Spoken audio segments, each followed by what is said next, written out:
И аз сега камерите да погледнат към това прекрасно създание, така облечено. Толкова хубава, с такава китка на главата. Тя е почти лазърка. Какво падна, престилката ли? Нищо хубаво да я препашеш отзад, да я стегнеш така, да я притегнеш и да се усмихнеш на камерата. Я виж, батко ти Радо, с какъв интерес те гледа сега. Мария Магдалена се появи. Я да ги чуем първо в дуетното изпълнение. Много сложна песен като заглавие. Нея ще търсим някъде в западно-българско, но дали ще бъде югозападно или северозападно, не знам. Възможно е да е трънска, възможно е да е някъде турлашка. Може би вие ще ни кажете, като се чуем на пряката ни телефонна линия.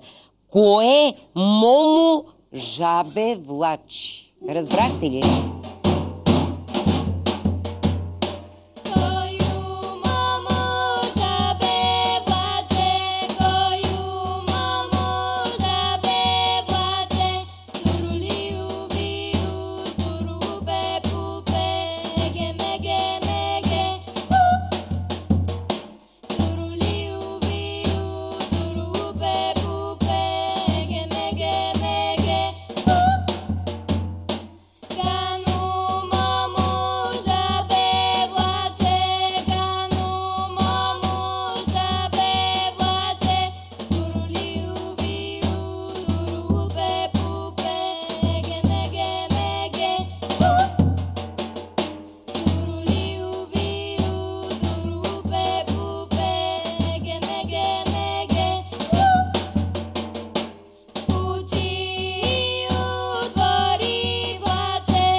И сега, откъде е тази песен? Даже не влачи, а влаче. Сега пък изпяха те. Мария Магдалена, добре ли е пред микрофона? Да.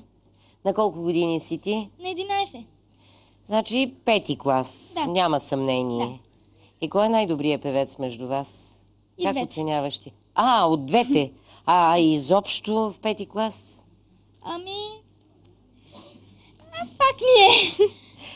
Значи ти си много доволна от себе си. Да. А от кога пееш песента? От тази година, от първия срок. От тази година сега и Да. си научила толкова много. Да. Имаш ли друга любима песен? Да. Коя? Пойди зайди. Я. Волни импровизации. Я запей така. Пойди зайди, море, милно ясно, слънце. Ето това е. Сега започваме да тресем. Смаяна е госпожа Чаушева, защото при тази волна импровизация дойде нещо много неочаквано, но една сигурна основа, бих казала аз. Нали ви ли? Маха тя уклончиво с глава и как не.